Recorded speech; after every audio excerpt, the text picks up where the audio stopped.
Today is all about building good and great habits here on the Kay and Shai Show. We're excited to be bringing you this mini-sode, bite-sized portion of rapid fire succession ways to build good habits. Oh, we got some bites for you. Stay tuned.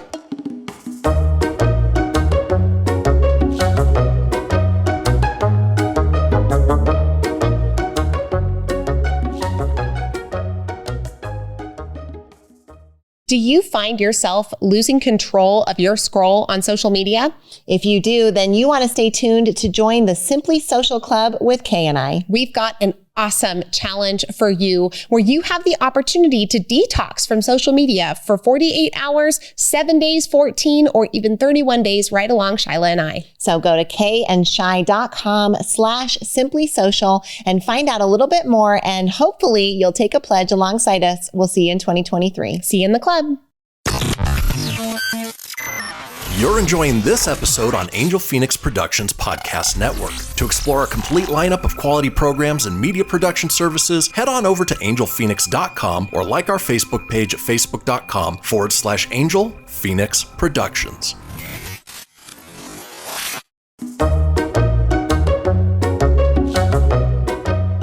All right, let's take a bite out of this topic, Shai, of building good habits. Oh, well, I am ready for a snack, and that's good because it's only a small snack, which is the first one we want to bring forward. Start small, as we all know when it comes to habits, but when we think about that end result and we picture what it is that we really want, sometimes it looks drastically different than where we are, and that can be pretty intimidating. So starting small helps us see that first step that ultimately will get us across the finish line. This is one of my favorite tips that came out of James Clear's book, Atomic Habits. He akins this to the idea of if you can't get yourself to go running, could you at least just get your shoes on in the morning? Could you get the habit of getting dressed to go running? Is that an agreement that is small enough for your brain to make? Now, chances are that once you get your clothing on and your shoes on, that you'll be like, you know what? I think I'm ready to go for that run, or I'm going to go to the gym, because now you have this next step of motivation. Or if you decide not to do that, you've already completed the task and you've kept the promise that you made to yourself, which helps you to affirm that you can build this habit, and then creates again that really great internal chemical soup that allows that habit to get reinforced, so that even if it's just getting dressed in your running clothes, maybe eventually that part gets automated so you can start intentionally adding on new things like taking the run.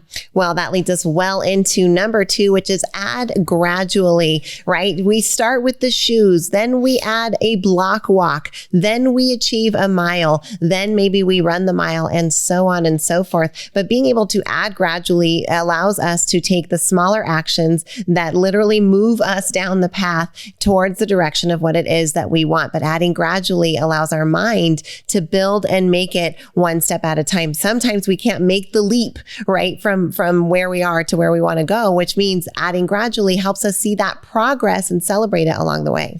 This next tip is to break big habits into smaller habits. If you want to create something brand new and radically different for your life, you can't just flip that switch overnight and expect that super highway is going to crumble. And you can, but it's going to take about 18 months of extreme willpower. And so breaking your habit, building down into bite-sized chunks, gives you a higher chance of success. So you understand ahead of time what are those steps, and then you do exactly what steps 1 and 2, where you start small and you add gradually, but at least you know what your plan is from point A to point B. Right. I love to another tip is to start simple. If we think about, okay, well, the end goal for me is I want to be a CEO of $1 million company. Okay, well, so then what are the habits of the CEO? Well, I don't really know what they are, but what I know for sure is that it probably includes some kind of daily agenda. And I know that it probably has some organization things in place. And I know that they probably have a morning routine that they follow. And I know that they're probably very disciplined when it comes to keeping appointments. So starting in that direction while I figure it out allows you to just start taking action and getting general as you move down that path and adding that gradual succession as you go. The next tip that we have for you is to do it daily, but don't beat yourself up when you mess up. Just get back on track. Berating yourself is just as powerful as celebrating yourself, but powerful isn't always a good thing. Sometimes it's powerful in the negative way. So give yourself the opportunity to just get yourself back on your feet. And hey, if you catch yourself not doing the thing that you said you're going to do, give yourself the opportunity to even celebrate the fact that you noticed. Because weeks ago, before you started the habit, you had no foundation laid for this. And so get yourself up and try again tomorrow. And tip number 5 is make it easy. Make this easy on yourself. If you want to build the habit of cooking dinner for yourself every night, don't start with a complicated recipe that takes 2.5 hours. Find a 3-ingredient crock pot or something that is easily achievable for you so you can get those easy wins in early on and build that habit structure as fast as you can. All right. Final one that we have for you here. Very similar to what we talked about in our big episode with that chips. Uncover the root of the habit. Chances are this habit runs a little bit deeper than just eating chips at 10 o'clock at night. Figure out where this habit is rooted and maybe what thinking patterns are at play, because physical and behavioral habits really come down to how your mind is thinking on a regular basis, because as we think, so we feel. As we feel, so we do. So remember to dig into the roots of your thinking patterns so that you can change your behaviors.